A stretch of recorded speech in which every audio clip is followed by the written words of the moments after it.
നമ്മളോട് ആരെങ്കിലും നിലവിൽ ചെയ്തുകൊണ്ടിരിക്കുന്ന ഒരു ഇബാദത്ത് മുടക്കണം, നിർത്തണം എന്ന് വലിയൊരാൾ, നമ്മുടെ ഉള്ളു വായിക്കാൻ മാത്രം ശക്തിയുള്ള ഒരാൾ നമ്മളോട് പറയാണ്, നീ ഇനി മുതൽ ബാങ്ക് കൊടുക്കണ്ട, ഉറുദക്ക് പോകണ്ട, മദ്ഹ് പാടണ്ട എന്ന് പറയുമ്പോൾ റസൂലുള്ളാഹിന്റെ മദ്ഹ് പാടണ്ടെന്നാ എന്ന് നീ ചിന്തിക്കണ്ട.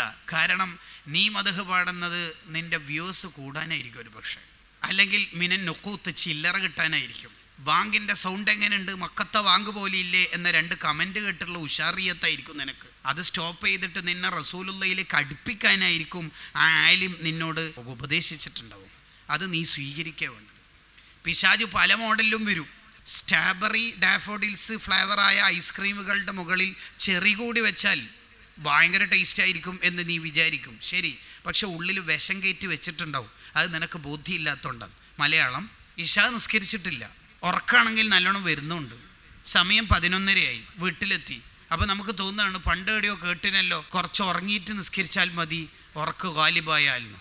ആ മസല നമുക്ക് പറഞ്ഞിരുന്നത് ഒരു ഐസ്ക്രീം മോഡലാണ്. മുകളിൽ ചെറിയും കൂടി വെച്ചതുകൊണ്ടുകൂടി അത്യാവശ്യം കാണാനും ഭംഗിയുണ്ട്, രസമുണ്ട്. പറഞ്ഞത് മസല. നമ്മൾ വിചാരിക്കും ഇന്ന് ഇശാ ഖളാ ആക്കിയിട്ട് സുബഹിക്ക് ശേഷം എണീപ്പിക്കാനാണ് ഇബ്ലീസിൻ്റെ പരിപാടി എന്ന ഉസ്താദ് പ്രസംഗത്തിൽ പറയാൻ പോണത്. നോ, അതൊന്നുമല്ല. നമ്മൾ അന്ന് 2:30, 3:30, 4:30, 3 സമയത്ത് ഉറക്കത്ത് നിന്ന് ഇട്ടു. വൈഫിനോട് തന്നെ നമ്മൾ പറയും, ഈശാസ്കരിക്കാണ്ട് ഉറങ്ങിയാൽ ഉറക്കന്നെ കിട്ടുന്നില്ല. അതെന്തിനാ ഇബ്ലീസ് ശ്രമിക്കുന്നതെന്നറിയോ? നമുക്ക് ഭയങ്കര ഈമാൻ ഉണ്ട് എന്ന് നമുക്ക് തന്നെ കോൺഫിഡൻസ് ഉണ്ടാക്കി തരികയാണ്. എന്തിന്? ഭാവിയിൽ എപ്പോഴെങ്കിലും ഒരിക്കൽ കൂടി ഇശാ നിസ്കരിക്കാതെ ഉറങ്ങാനുള്ള ഉറച്ച കോൺഫിഡൻസ് ഉണ്ടാക്കാൻ. അതാണ് മൂപ്പരുടെ തീരുമാനം. മൂപ്പരുടെ വിഷം എന്ന് പറഞ്ഞാൽ കുറേ കൊല്ലം അപ്പുറത്തേക്കാണ് അമ്പറിയൽ. ഇന്ന് ഇശാ ഖളാക്കൽ മൂപ്പർക്ക് കൺസെപ്റ്റേ അല്ല. എന്നെങ്കിലും ഒരു ഇശാ ഖളാക്കാൻ തെറ്റ് ചെയ്യാനുള്ള സാഹചര്യം ഉണ്ടായിരിക്കെ തെറ്റ് നിർത്താൻ കഴിയുമെന്ന് കോൺഫിഡൻസ് തരും. ഉദാഹരണത്തിന്, അവൾ ആ ക്യാമ്പസിൽ പഠിക്കുന്നു എന്നതുകൊണ്ട് ഞാൻ അവിടെ ഡിഗ്രിക്ക് ജോയിൻ ചെയ്യാതിരിക്കണോ?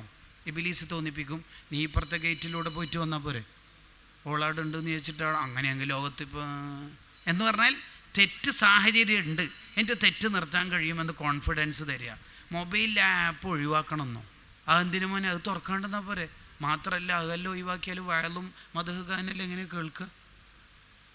അടിപൊളി, അടിയിൽ പൊളിയുന്നു എന്നാണ് അടിപൊളിയുടെ മുസന്നിഫിൻ്റെ ഇപ്പം പറഞ്ഞ ഇബാറത്തിൻ്റെ താല്പര്യം. അടി പൊളിയുന്നു.